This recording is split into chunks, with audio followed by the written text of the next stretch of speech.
Ассалаумағалейкум ардақты ағайын, асқабақтың зияны және де адам ағзасына пайдасы туралы, шығу тарихы туралы кішігірім ақпаратпен бөліскім келіп отыр. Арнамызға тіркеліп, лайк басып, комментарий жазуды ұмытпаңыздар. Асқабақ үнді тайпалары Америка континентінің жағалауында және испандық жаулап алушылардың жағалауына қонардан бірнеше ғасыр бұрын асқабақтың дәмін білетін және оның жемісін молынан өсірген. Мәдениет Еуропаға тек 16 ғасырда келді және өзінің қарапайым табиғат арқасында көптеген елдерде өсірілді. Бүгінгі таңда асқабақты өсіру әлемнің әр түкпірінде жүзеге асырылады. Ал өнеркәсіптік өндіріс саласында көшбасшылық Америка Құрама Штаттарында қалып отырғанымен, Ресей, Қытай, Солтүстік Африка, Еуропа және Азия алқаптарында аз ғана асқабақ өседі. Бақша мәдениетіне деген қызығушылықты тудырды және неге ол үшін 1000 жыл бойы сақталды. Жемістер қолжетімді және дәмді ғана емес, пайдалы тамақ көзі ретінде өсірілетіні анық. Сонымен қатар адам ағзасы үшін асқабақ пайдалы болып табылады. Қатты қабақтың тек 15% ысырап болады, ал целлюлоза мен тұқым жеп түрлі аспаздық тағамдардың құрамдас бөлігі ретінде пайдаланылады. Асқабақтың құрамы және калория мөлшері. Асқабақта бақшада қандай өсірілсе де, оның салмағының 75% адамдар үшін пайдалы заттар мен қосылыстардың көп мөлшері бар шырынды тығыз целлюлозаға түседі. Апельсиннің тығыз целлюлозасында кездесетін дәрумендер қатарына бета-каротин, А, В1 және В2, В5 және В6, В9 және аскорбин қышқылы, Е және ПП витаминдері жатады. Адамның мәзірінде асқабақ тағамдары бар болса, ағзаға енетін макро және микроэлементтердің тізімі таңғаларлық емес.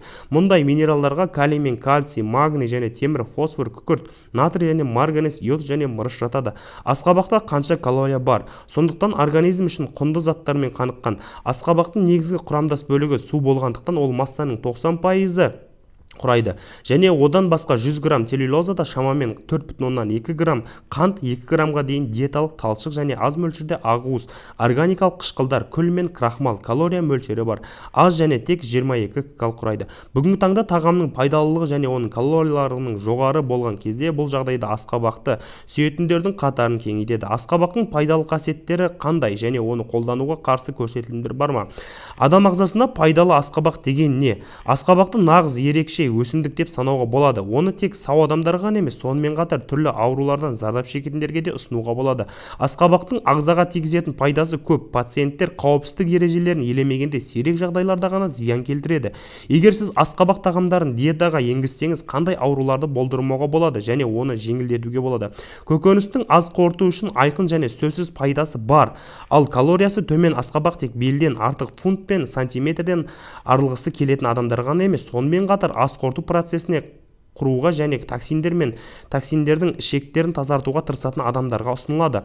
Мұның бәрі тәтті целлюлозаға бай, бірақ құрамда крахмал жоқ, энергия береді, бірақ салмаққа айтарлықтай әсер етпейді. Асқабақ ешқандай қарсы көрсетілімдерсіз пайдалы қасиеттеріне тез және толықтай сіңімді болады.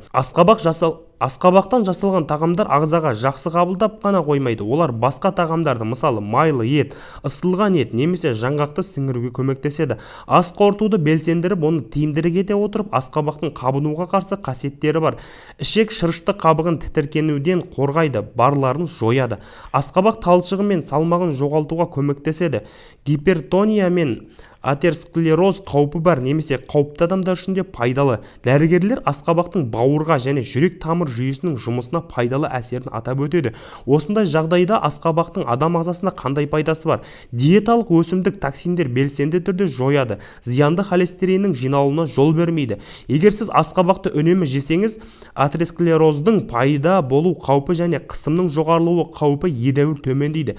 Кемелдердің қабырғалары аз стрессті сезінеді, серпімділік пен денсаулықты ұзақ сақтайды.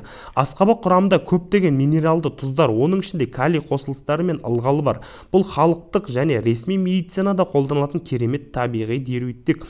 Несеп жыныс саласы ауруларын емдеуге өсімдіктердің ағзадағы артық ылғалды кетіру қабілеті және қабынуға қарсы қасиеттері маңызды рөл атқарады. Асқабақ пилонефрит, цистит, урология және басқа аурулар үшін тағайындалады. Асқабақтың бүйрек жеткіліксіздігінен ыңғайсыздықты сезінетін адамдар үшін пайдалылығы бұл ісінуді жеңілдету және бүкіл жүйенің жұмысын күшейту. Минералды тұздар, дәрумендер, органикалық қышқылдар мен пектиндердің үйлесімі күзде және қыста иммунитет табиғи түрде төмендеп, тіршілік қабілеті төмендеп, депрессия, ұйқысыздық пен көңіл күйдің өзгеруі кезінде асқабақты тиімді пайдалануға мүмкіндік береді.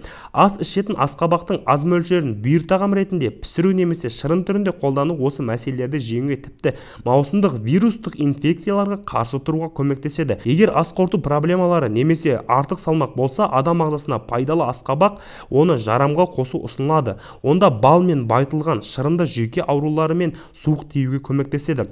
Асқабақ әйелдерге қандай пайдалы?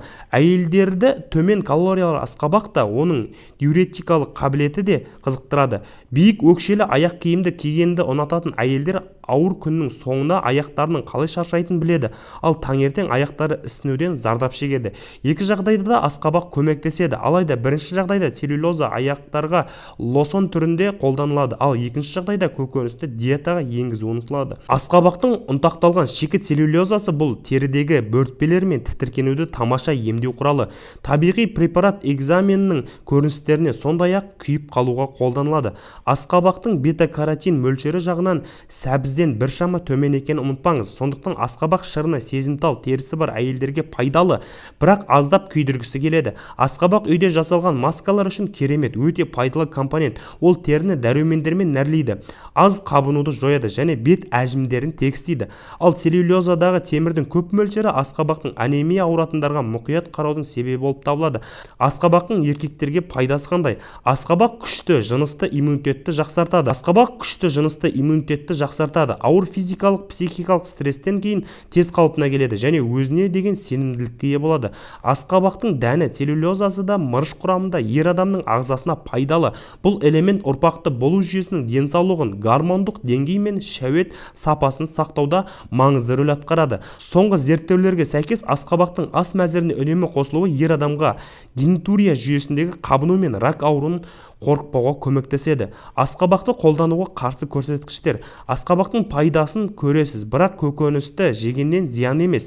Денсаулығыңызға мұқият қарау және дәрігерлердің ұсыныстарын қолдану арқылы ғана сезінесіз. Асқабақтың тәтті, дәмді түрлерін жиі және көп мөлшерде болмауы керек. Қант диабетімен ауыратын науқастарға, сондай-ақ осы ауруға шалдығу қаупі бар адамдарға арналған. Сондай-ақ құрамында бета-каротин, А дәрумені және басқа да белсенді қосылыстар көп болатын өсімдіктердің және төзімсіздігі мүмкін.